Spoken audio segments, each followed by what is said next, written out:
Students, जैसे कल हमने पिछले लेक्चर में पढ़ा था काइनेमेटिक्स में पोजीशन जान चुके थे, डिस्प्लेसमेंट, डिस्टेंस, वेलोसिटी में average velocity, instantaneous velocity, average speed, instantaneous speed, ये सब हम जान गए थे। थोड़ा सा इसमें और जानिए, जैसे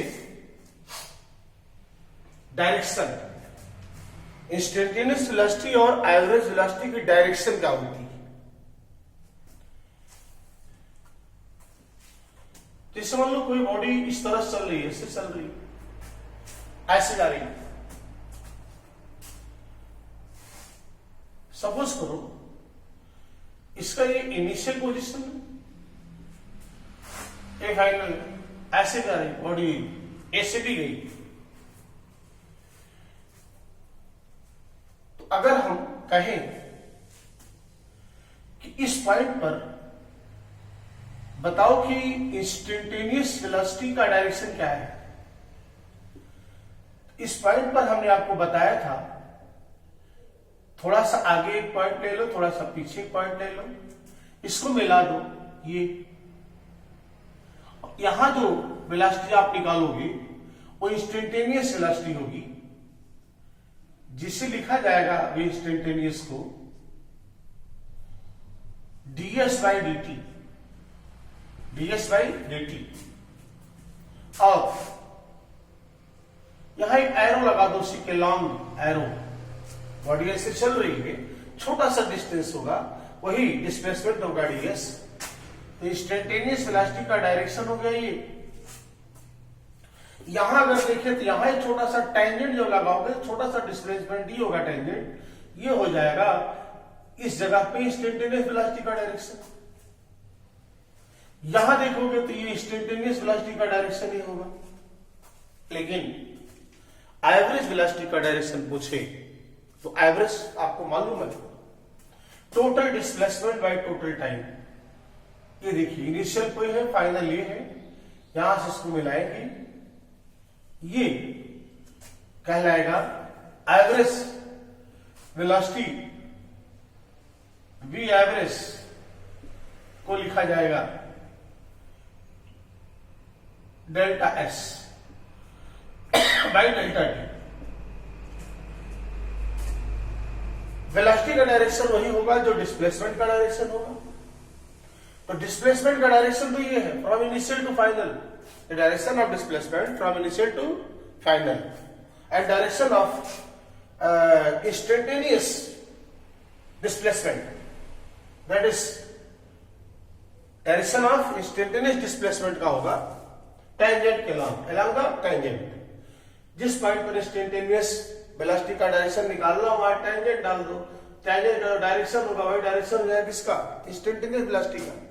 लेकिन एवरेज वेलोसिटी का डायरेक्शन क्या होता है, इनिशियल से फाइनल की तरफ मिलाओ, फ्रॉम इनिशियल टू फाइनल, ये डायरेक्शन होता है आपका एवरेज वेलोसिटी का। तो एवरेज वेलोसिटी का डायरेक्शन हमेशा from initial to final position की तरफ होता है, towards from initial to final position. But instantaneous velocity का डायरेक्शन होता है जिस पॉइंट पर इंस्टेंटेनियस वेलोसिटी का डायरेक्शन निकालना है उस पॉइंट पर टेंजेंट डाल दो, टेंजेंट का डायरेक्शन जो होगा, जैसे हमने यहाँ पर टेंजेंट डाला, डायरेक्शन ये है, यहाँ डाला ये है, यहाँ पर ये है, यहाँ ये होगा, यहाँ ये होगा, मतलब अलग अलग जगह पर जो टेंजेंट का डायरेक्शन आएगा वो डायरेक्शन होता है इंस्टेंटेनियस वेलोसिटी का। ओके, कहीं कहीं इसका यूज हम करेंगे, जानेंगे डायरेक्शन होता किधर है, एवरेज और इंस्टेंटेनियस का। दूसरी चीज अब आता है इसमें नेक्स्ट पैरामीटर, एक्सेलरेशन। एक्सेलरेशन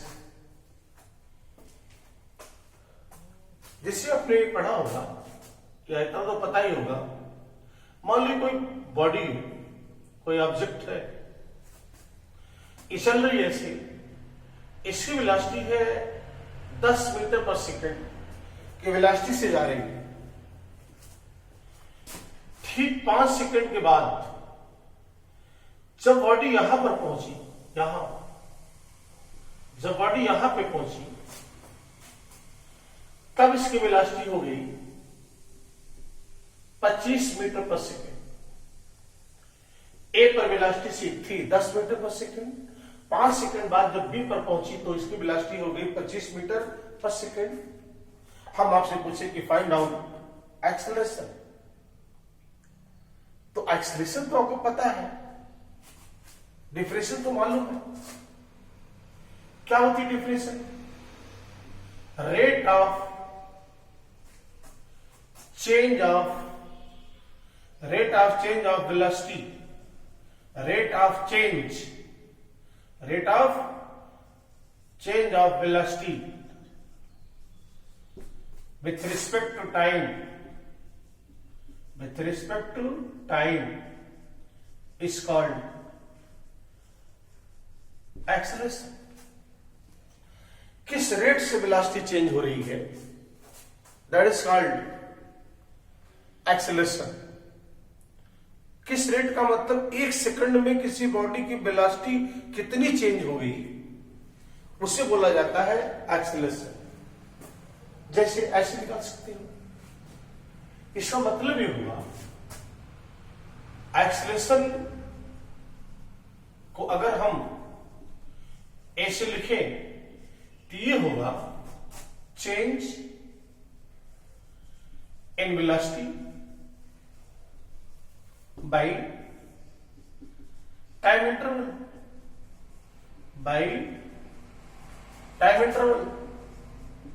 लिखेंगे delta v by delta t. अब चूंकि वेलोसिटी वेक्टर क्वांटिटी है तो एक्सेलरेशन भी वेक्टर क्वांटिटी होगा। Change in velocity by time interval, या कहते हैं 1 सेकंड में जितनी वेलोसिटी चेंज होगी उसे हम बोलते हैं एक्सेलरेशन। इधर देखो, पहले वेलोसिटी क्या थी 10, बाद में कितनी हो गई 25, चेंज कितने का आया 15, कैसे सेकंड में 5 सेकंड में, 5 सेकंड में चेंज 15 तो 1 सेकंड में 15/5, 3 का चेंज आया 1 सेकंड में, वो इसका एक्सेलरेशन है। फार्मूले में अगर जाओगे तो change in velocity final minus initial 25 minus 10 by time interval 5 second, ये आ गया 15/5, दैट इज 3 मीटर पर सेकंड स्क्वायर। ये कहलाता है एक्चुअली में एवरेज एक्सेलरेशन, या एक्सेलरेशन कहते हैं इसको। But if delta T tends 0, time interval बहुत कम है, अगर टाइम इंटरवल बहुत कम है तब एक्सेलरेशन को लिखा जा सकता है limit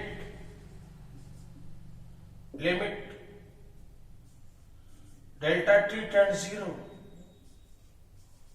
delta v by delta t. अब एक लिमिट लग गई कि अगर टाइम इंटरवल बहुत कम हो तब उसे कहा जाएगा इंस्टेंटेनियस एक्सेलरेशन, और इसको लिखा जाता है dB बाई dt। जनरली ऐसे हम लिखेंगे, ए को लिखा जाएगा dB बाई dt, मैग्नीट्यूड में dB बाई dt। इसे हम बोलेंगे इंस्टेंटेनियस एक्सेलरेशन कहते हैं। A equals dB by dt या delta v by delta t, या इसको कहेंगे, कह सकते हो कि rate of change of velocity with respect to time is called acceleration. Formula average के लिए वो जैसे वहां पर था इंस्टेंटेनियस वेलोसिटी, बड़ा डिस्प्लेसमेंट बड़ा टाइम, ऐसे चेंज ज्यादा टाइम में average acceleration. But instantaneous change in velocity with respect to time is called instantaneous acceleration. तो ये इंस्टेंटेनियस एक्सेलरेशन, एवरेज एक्सेलरेशन, फिलहाल फार्मूला एक ही लगना है, सीधा आप लगाओगे change in rate of change of velocity is called acceleration. Okay, unit के बारे में आपको पता है, मीटर पर सेकंड स्क्वायर और डायमेंशन फार्मूला भी आप निकाल सकते हैं, L⁻², L⁻²। ओके, ये आपका एक्सेलेरेशन। तो अच्छा, रिलेटिव वेलोसिटी, ये रिलेटिव मोशन बाद में आएगा, नेक्स्ट पैरामीटर, उसको हम बाद में डिटेल में लेक्चर में पढ़ाएंगे, वो लास्ट में दिया भी है। अब आपको पढ़ने हैं जो पैरामीटर आपने अभी देखा, उसी पैरामीटर को यूज करते हुए कुछ फार्मूले और निकालने हैं, जिसको जो सिलेबस में आपके आता है आगे। तो पहले तो हम देखेंगे ग्राफ। जैसे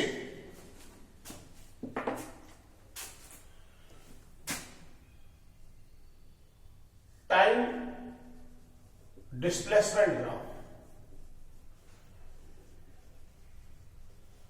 time displacement graph, time displacement graph.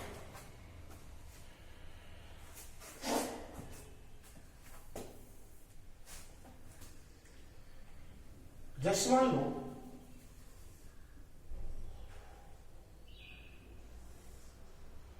इधर टाइम है, इधर डिस्प्लेसमेंट है,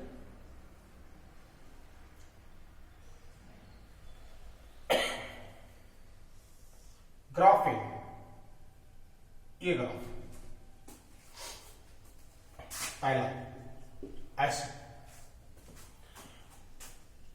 दूसरा मान लो ये टाइम है, इधर डिस्प्लेसमेंट है, ग्राफ ऐसे। एक तीसरा मान लो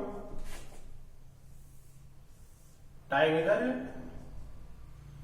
इधर डिस्प्लेसमेंट है, ग्राफ ऐसे ऐसे ग्राफ। ये तीन पहले पढ़ते हैं। इसका मतलब क्या है?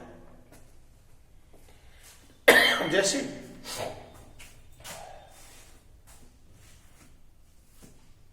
यहां पर अगर देखो, यो ओरिजिन है zero, zero time, zero displacement indicate करता है। जीरो टाइम पर डिस्प्लेसमेंट इतना है, इतना जहां से ना शुरू हो रहा है, यहां जीरो टाइम पर डिस्प्लेसमेंट इतना है, ये लेंथ है डिस्प्लेसमेंट। एक सेकंड बाद देखो डिस्प्लेसमेंट उतने है, 2 सेकंड बाद यही डिस्प्लेसमेंट है। ये vertical distance, displacement Y axis पर है, वाई एक्सिस की डिस्टेंस नापो, 3 सेकंड बाद उतने पर है, 4 सेकंड बाद इतने पर है। इसका मतलब क्या हुआ? इसका क्या मतलब है? किसी बॉडी को हम देख रहे हैं, 0 सेकंड पर वहां 10 मीटर पर है, हमसे 10 मीटर पर है 0 सेकंड पर। 1 सेकंड बाद देखा तो फिर वही 10 मीटर पे है, 2 सेकंड बाद देखा फिर 10 मीटर पे ही है, 3 सेकंड बाद देखा फिर 10 मीटर पे है, 4 सेकंड बाद देखा 10 मीटर पर है। टाइम बढ़ रहा है, डिस्प्लेसमेंट में कोई चेंजिंग नहीं हुई, हर जगह उतना ही है, उतना ही। क्या बताओ, 1 सेकंड बाद भी बॉडी 10 मीटर पर है, 7 सेकंड बाद भी बॉडी 10 मीटर पर है, 20 सेकंड बाद भी बॉडी वो 10 मीटर पे है, तो क्या बॉडी चल रही है?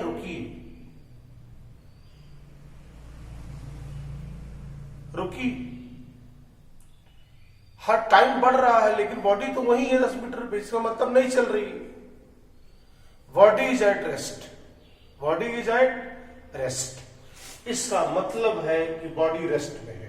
अगर डिस्प्लेसमेंट टाइम का ग्राफ ऐसे दिखाया जाए, इसका मतलब कि बॉडी रेस्ट में है, बॉडी चल नहीं रही। ओके, यहां देखो, 0 टाइम पर डिस्प्लेसमेंट 0, 1 सेकंड बाद डिस्प्लेसमेंट इतना,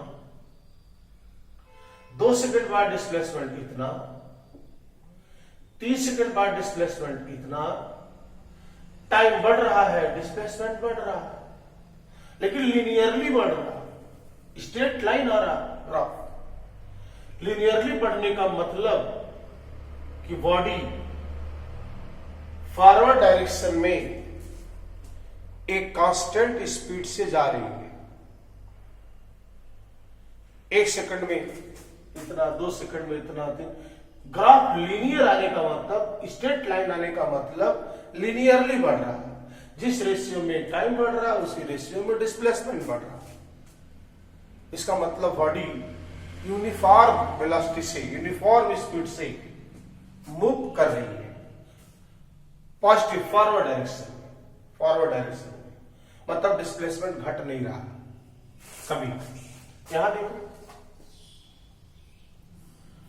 जीरो टाइम पर डिस्प्लेसमेंट इतना, 1 सेकंड के बाद डिस्प्लेसमेंट इतना, 2 सेकंड के बाद डिस्प्लेसमेंट कम हो गया, 3 सेकंड के बाद डिस्प्लेसमेंट और कम हो गया। इसका मतलब बॉडी की स्पीड कम हो रही है। जीरो टाइम पर तो यहां थी 10 मीटर पे, वहां 1 सेकंड बाद 7 मीटर पर देखिए, 2 सेकंड बाद और कम पर हुई, कम चली। इसका मतलब बॉडी मूव तो कर रही है, बट कह सकते हैं रिवर्स डायरेक्शन, मतलब उसके हर सेकंड में डिस्प्लेसमेंट डिक्रीज कर रहा। इसका मतलब अगर किसी बॉडी का वेलोसिटी लगातार कम हो रही है, क्या मतलब है, क्या मतलब है? एक कांस्टेंट रेट से इसकी वेलोसिटी घट रही है, एक कांस्टेंट रेट से इसकी वेलोसिटी बढ़ रही है। यहां पर बॉडी रेस्ट में है। दूसरी चीज जो समझा जाता है स्लोप से, स्लोप, जैसे आपको पता होगा,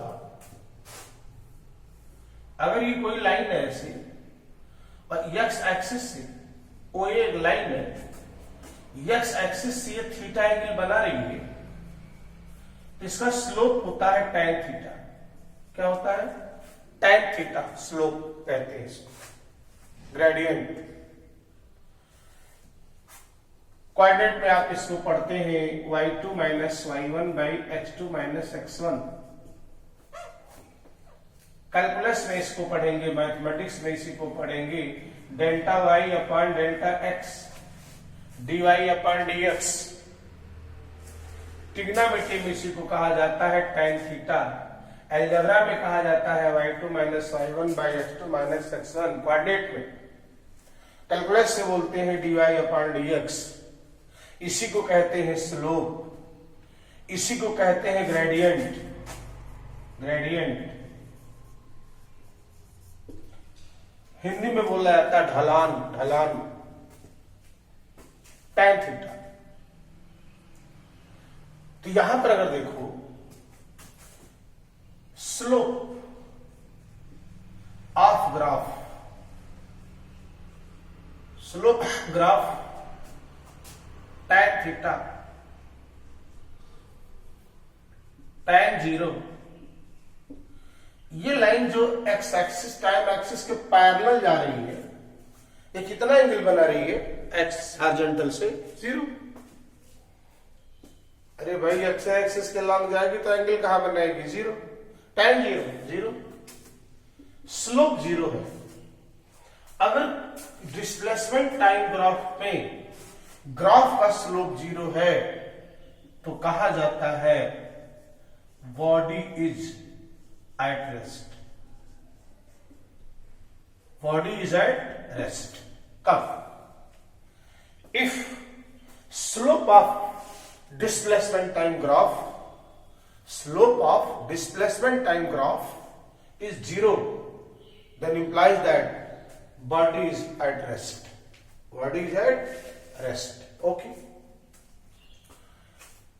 यहां पर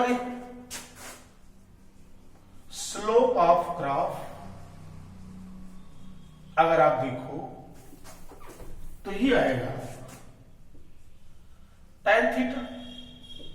अच्छा tan थीटा तो ये है,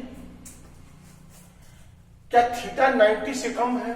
हाँ, अगर 90 से कम है तो tan थीटा पॉजिटिव की नेगेटिव? 90 से कम वाले एंगल फर्स्ट क्वाड्रेंट में आते हैं, पहले क्वाड्रेंट में 0 से 90 तक, और पहले क्वाड्रेंट में सभी ट्रिग्नोमेट्रिकल फंक्शन पॉजिटिव होते हैं। मालूम है? नहीं मालूम हो रहा? Slope of graph tan theta, और थीटा चूंकि 90 से कम है इसलिए tan थीटा पॉजिटिव। और जब कभी भी डिस्प्लेसमेंट टाइम ग्राफ का स्लोप पॉजिटिव आ जाए और कांस्टेंट आ जाए, कांस्टेंट, कहीं भी निकालोगे स्लोप सेम आएगा। यहां निकालो, यहां निकालो, यह भी थीटा होगा, ये भी थीटा होगा, कहीं भी ग्राफ पर जाओगे तो थीटा तो चेंज नहीं होगा अगर स्ट्रेट लाइन है, और थीटा चेंज नहीं होगा तो tan थीटा हमेशा पॉजिटिव आएगा। पॉजिटिव आवे और कांस्टेंट आए, इसका मतलब body is moving, body is moving with constant speed,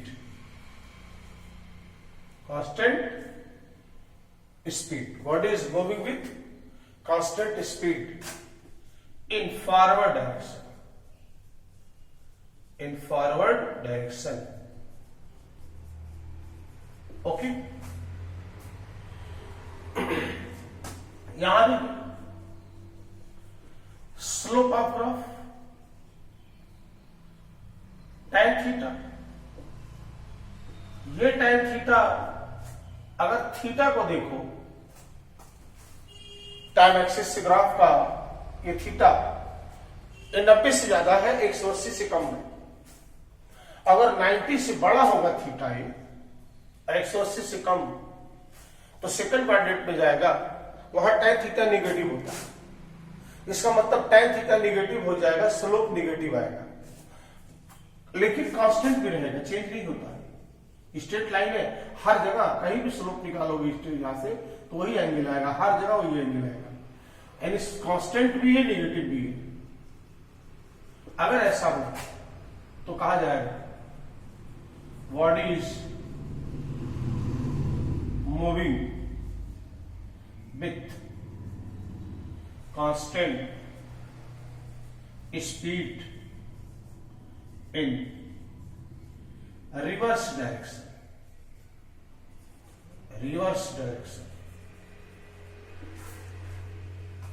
ये इसका मतलब है। तो स्लोप से आप पहचान सकते हो, if slope of displacement time graph is 0 then body is at rest.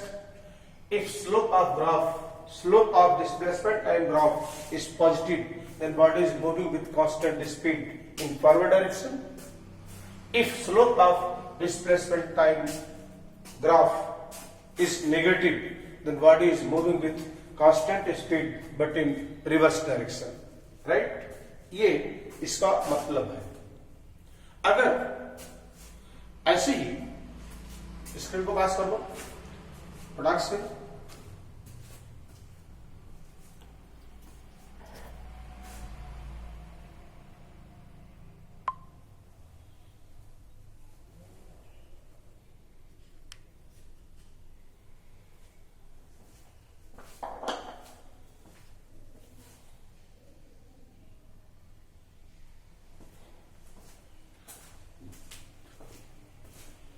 जैसे मान लो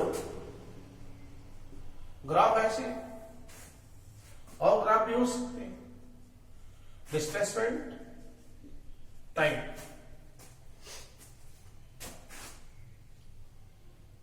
ग्राफ ऐसे आ गया, ऐसे कर्व ज्यादा, कर्व स्ट्रेट लाइन नहीं, या फिर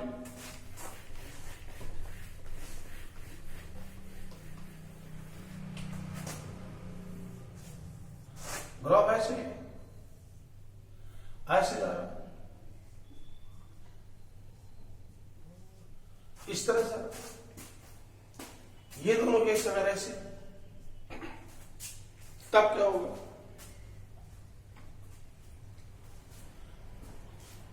0 सेकंड डिस्प्लेसमेंट 0, 1 सेकंड बाद मान लो 1 मीटर, 2 सेकंड बाद हो गया 3 मीटर, 3 सेकंड बाद हो गया 8 मीटर। टाइम के साथ डिस्प्लेसमेंट तो बढ़ रहा, लेकिन लिनियरली नहीं। लिनियरली का मतलब 1 सेकंड में 1 मीटर बढ़ा तो 2 सेकंड में 2 मीटर होगा, 3 सेकंड में 3 मीटर, 4 सेकंड में 4 मीटर डिस्प्लेसमेंट, 5 सेकंड में 5 मीटर डिस्प्लेसमेंट बढ़ के हो गया। यानी हर सेकंड में 1-1 मीटर बढ़ रहा, लिनियरली बढ़ रहा। यहां पहले सेकंड में बढ़ा है 2 मीटर, दूसरे सेकंड में हो गया 6 मीटर, तीसरे सेकंड में हो गया 13 मीटर। इसका मतलब लिनियरली नहीं बढ़ रहा, कांस्टेंट नहीं बढ़ रहा, कांस्टेंट रूप से नहीं बढ़ रहा। अगर स्लोप से देखें, slope of graph equals tan theta, tan theta ये पॉजिटिव तो है, क्योंकि टेंजेंट कहीं भी डालोगे 90 से कम ही आएगा। देखो, इस पॉइंट पर स्लोप निकालना हो, यहां टेंजेंट डाल दो एक लाइन का, ये स्लोप हो गया। यहां स्लोप निकालना है, यहां टेंजेंट डाल दो, ये स्लोप हो गया। हर जगह स्लोप आएगा ही, लेकिन थीटा 1 कम है, थीटा 2 ज्यादा है, मतलब थीटा बढ़ रहा है। थीटा बढ़ने का मतलब tan थीटा बढ़ रहा है। इसका मतलब tan थीटा बढ़ रहा है, माने tan थीटा कांस्टेंट नहीं है। tan थीटा पॉजिटिव है, लेकिन इंक्रीज कर रहा है, बढ़ रहा है।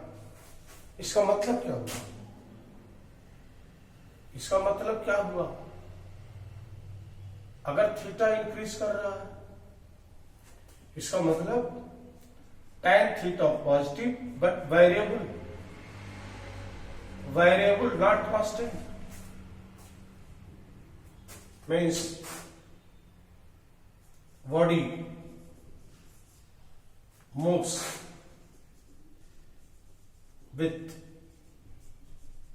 variable velocity,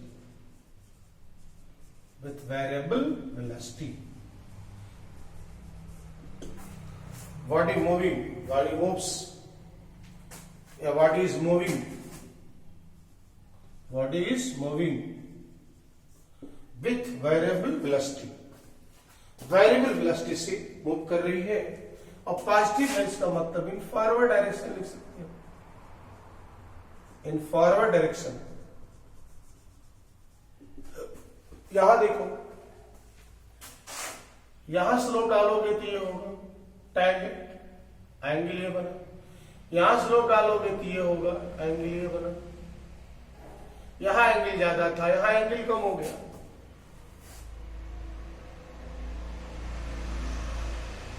यानी यहां थीटा घट रहा, इस ग्राफ में थीटा लगातार घट रहा। इसका मतलब हुआ slope of graph equals tan theta is positive, या ऐसे कह सकते हैं, पॉजिटिव ना लिखे, पॉजिटिव तो होगा ही, इंक्रीजेस, स्लोप इंक्रीज कर रहा, वेरिएबल वेरिएबल। यहां भी स्लोप tan थीटा डिक्रीज करना, डिक्रीजेस, एनी वेरिएबल। डिफरेंस ये है, यहां स्लोप इंक्रीज कर रहा है, यहां स्लोप डिक्रीज कर रहा है। ढलान, ग्राफ ऊपर जा रहा, ढलान बढ़ रहा, ग्राफ नीचे आ रहा, ढलान कम हो रहा। स्लोप यहां डिक्रीज कर रहा, और डिक्रीज कर रहा है तो body is moving with variable और decreasing velocity. Why increasing velocity? Decreasing velocity. यहां सीधे लिख सकते हो, हटा दो इसको, इंक्रीजिंग विथ इंक्रीजिंग वेलोसिटी और what is moving with decreasing velocity, right. ती आपका हुआ displacement time graph. Okay, next lecture में हम आपको बताएंगे time velocity time graph. Okay,